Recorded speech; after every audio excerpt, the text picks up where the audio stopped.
What is up, everybody? We are back with another one. It is fantasy football season, baby. We are dialed in, baby. You dialed in, Scatty? Woo! Yeah, we got a little draft coming up here soon. We had a little hiccup in our little draft, but we're trying to dial back in. We're trying to dial back in. But yeah, if you yeah, yeah, we're just trying to see a marble race, man. That's all we're trying to see.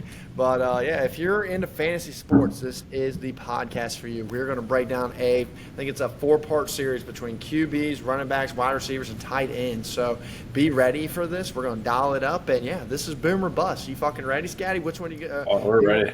Do you want to start off with a little boom, or do you want to start off with a little bust on these QBs? Lord have mercy, I'm about to bust. All right, let's start off with bust. Okay, all right. Who is your top 3 bust candidates for 2023? And this is for a PPR format fantasy football season. Yeah, so I know people say 1, 2, 3, no specific order, but for me, this is the specific order in which I think these quarterbacks tier level are the most bust-worthy candidates. Yeah, high hazard. How do you want to do this? Hazard to high hazard. How do you want to do this? Do you want me to say my first one, then you say yours, and then we just go down like that? Alternate. We can alternate. Alternate? Okay. Yeah, let's alternate. So my top bust QB candidate is none other than Tua Tagovailoa. Ooh, okay. Well, what's your reasoning on this? Yeah, I know he's got the weapons. Tyreek Hill and Waddle and even a decent tight end. Is Gesicki still there? No, he is with the Patriots. Who's their tight end this year? I do not know who their tight end is. All I know is they don't have a tight end. They got Mostert and Wilson in the backfield. They got Devon A-Chain. But, yeah, they got Waddle and Tyreek. So that's pretty much it. And, a decent head coach too, McDaniel. But I just can't trust Tua's body, right? Yeah. You've seen it time and time again. Exactly. That's the only reason as to why. I mean, he has great upside potential just because, Tyreek Hill is a great weapon. Yeah. McDaniel is a great weapon to design plays, maybe to protect Tua as much as he can. But them boys up front, man, they're just going to pound them, I'm telling you. So without a great offensive line, if one of those guys goes down, it's just going to be so hard to see Tua succeed. And you saw that first play of the day from yesterday, or a couple of days ago. First play of the drive. First snap, he throws a pick 6. Yeah. So it's like he has to get rid of the ball Tom Brady quick. And is he Tom Brady quick? I don't know. So yeah, I agree with you, man. So the whole thing is with Tua, I think his ceiling is super high. He has a super high ceiling. But is he going to stay healthy? I think right now the offensive line is like really down bad. It's not looking good. They're getting already thin. I think they had some injuries, and they only really have one kind of good guy on that line. I can't remember his name, but I was listening to a sports pod about this. I really do believe in Tyreek Hill. I think dude, he's freaking nasty. I'll be honest. I think he's one of the. We'll talk about it in another episode, but he is really good. But the problem is Tua going to stay healthy, and I think we're both on the same page. With this line so shitty, and they're going to want to pass the ball. I don't know. I don't see his body holding up. I hope nothing bad happens, but it's just it's not looking good. How was he last year when Tyreek Hill, that is? How was he last year when Tua was hurt for that little period of time? I think he actually ended up not doing bad.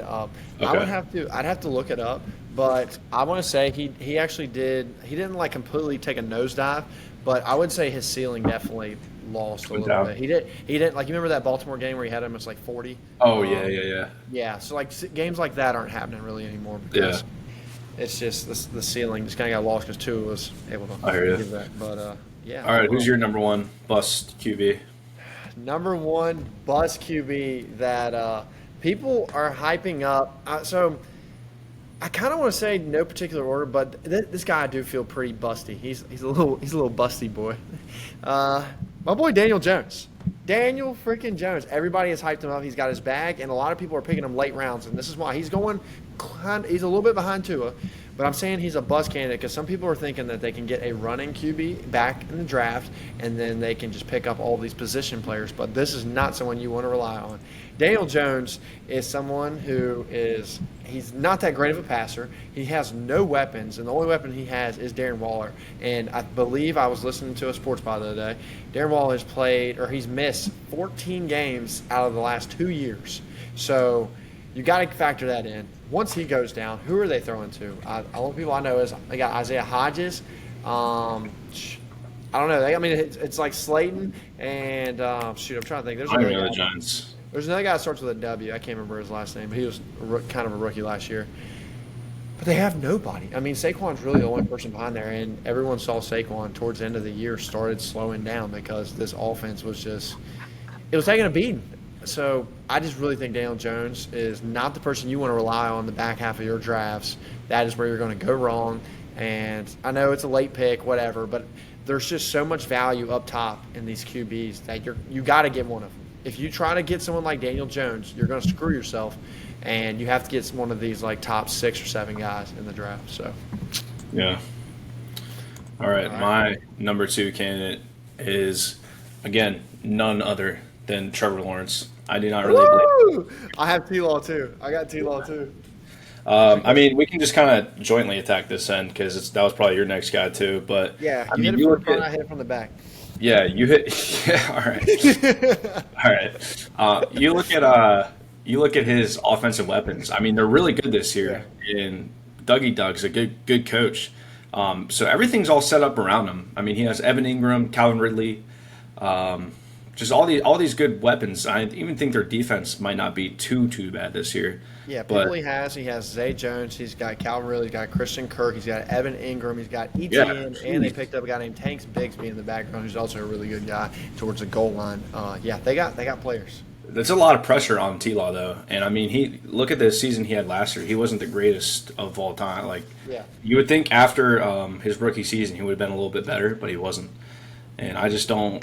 I think a lot of pressure rides on him how he performs, and if he doesn't perform well, I think it's just going to compound.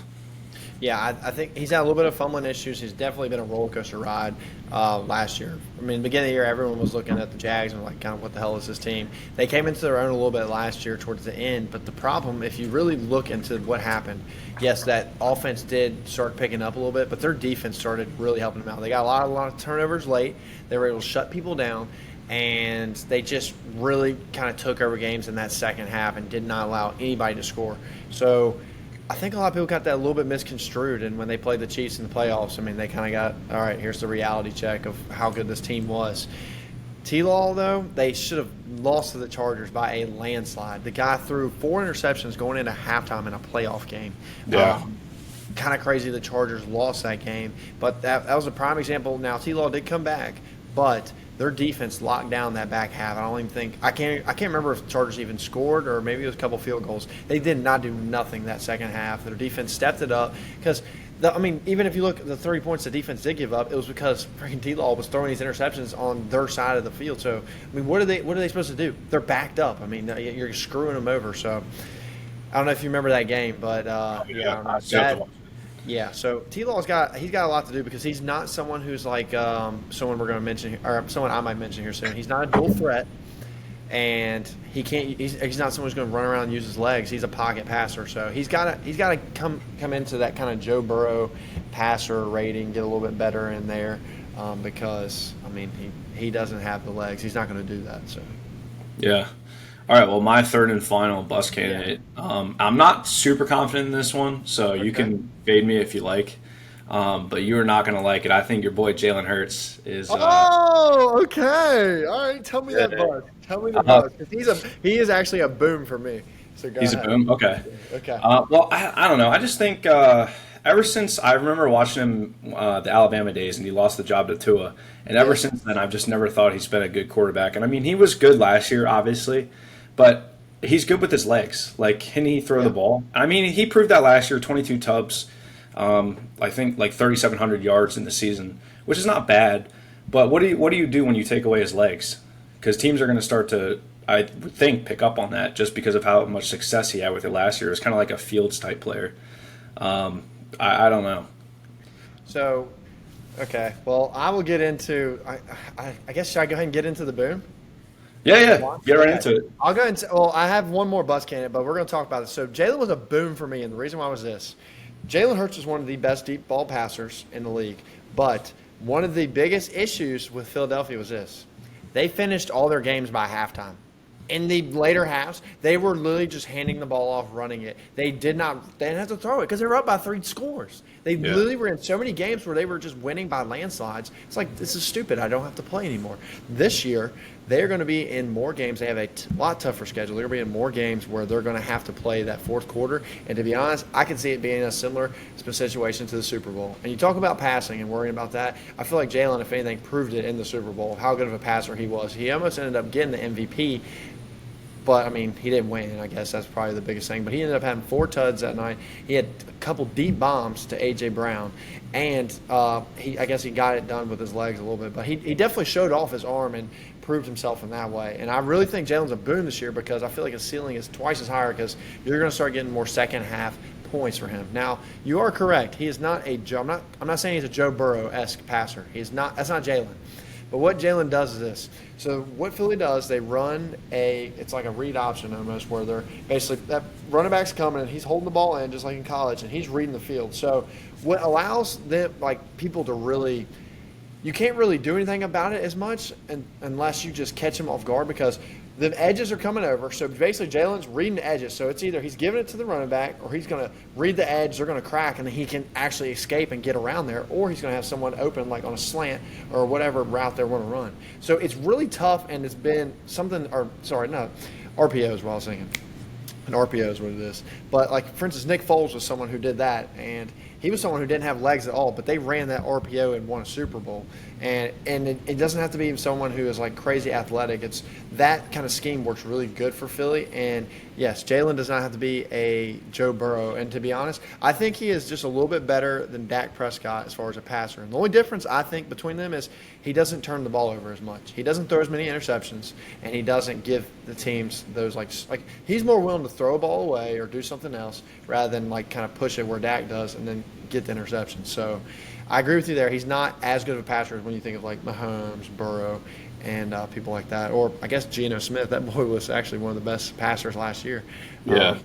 But I have that taste in my mouth from when he was in the Alabama days and he lost the job to Tua, and I still have yet to get that taste out of my mouth. Just how, not how bad he was, but just how much better, I guess you could say, Tua was.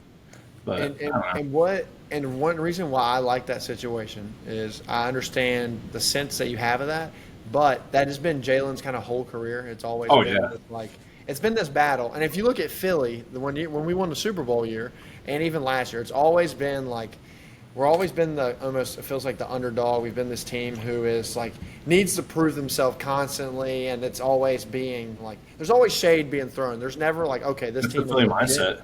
Yeah, it's just that dog. We have that dog mindset. So I think that's another reason, too, why he fits even better in the system. But I could definitely see this year a regression in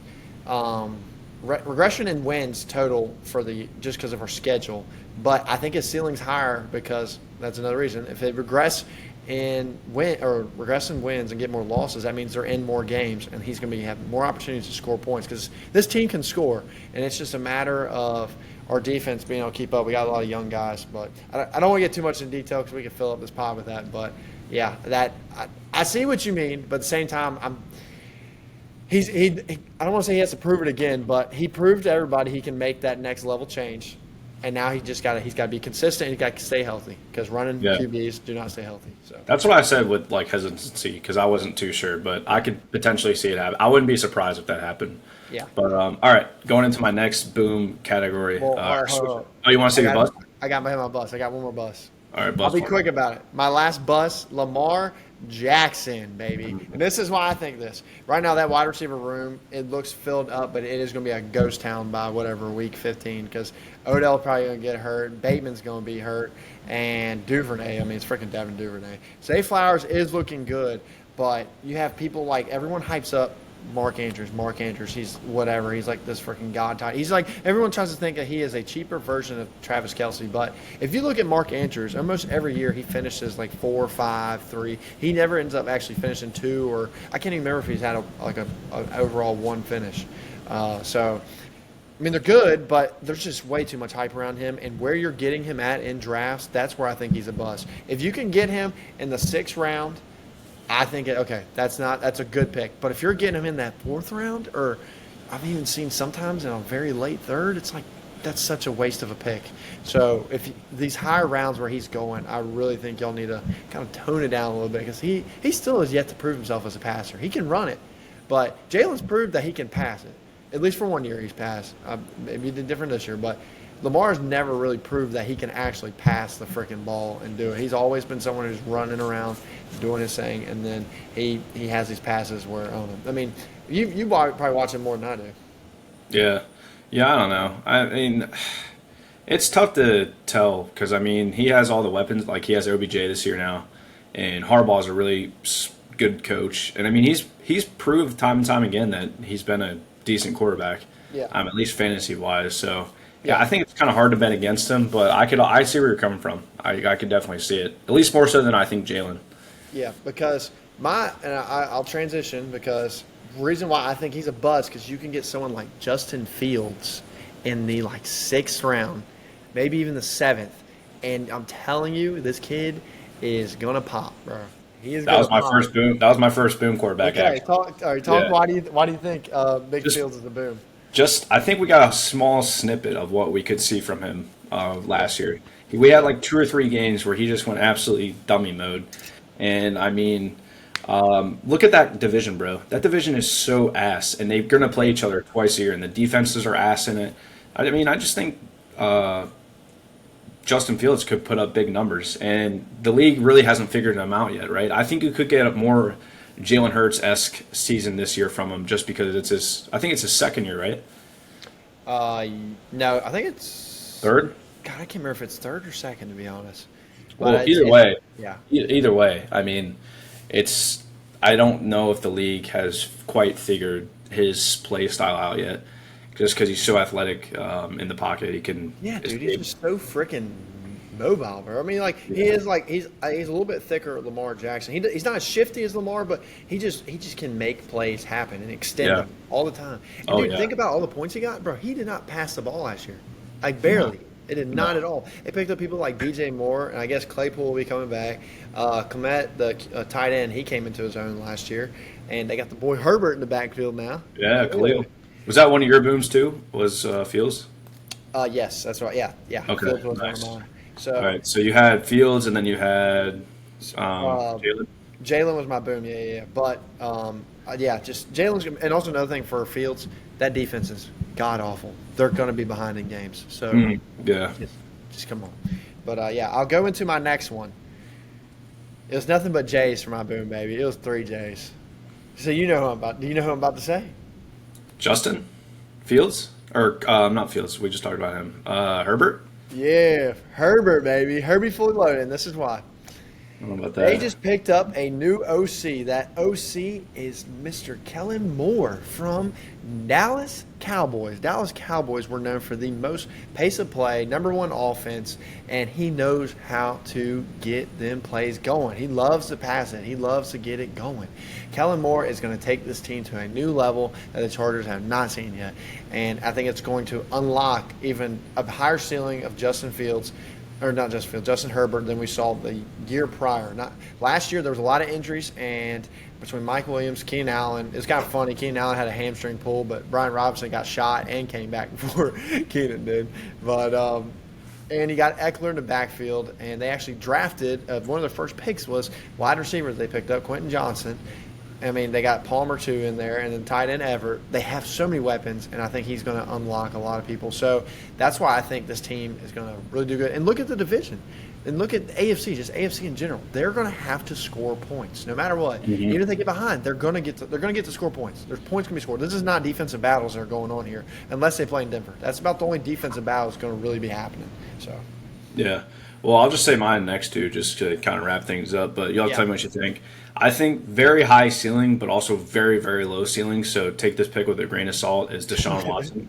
I knew you were going to put the old Brown boy. I gotta say, Mr. Browns, yes sir. It's the boom though. He could either be boom or bust. You could put him on either one. Yeah. Just if he goes back to old Deshaun Watson, I mean, 4,500 yards in a season is absolutely nuts. Yeah. So if you take him back to like 2018, 2019 Texan days before all the drama happens, then he is a top 3 quarterback in the league. But if you put him as where he was last year, I I don't know, So it just depends on what kind of Deshaun Watson we're going to get this year. Yeah. Yeah, I thought about putting him as a bust, but when you look back and try to figure out like some of these QBs that are just they really had it like he did, and then they had some time away and then came back. But majority of the time, these QBs eventually come back into their own. Maybe they don't reach the same ceiling as what they were, but they still become a really good QB. And you look at Deshaun. Yeah, I think if you pick him late, yeah, if you can steal him late, I that's the think he thing. could win you your fantasy league. That's the thing. You can get him late, bro. You can get him in like the ninth. I'm pretty sure you can get him like ninth, eighth round, like really late. So, Yeah.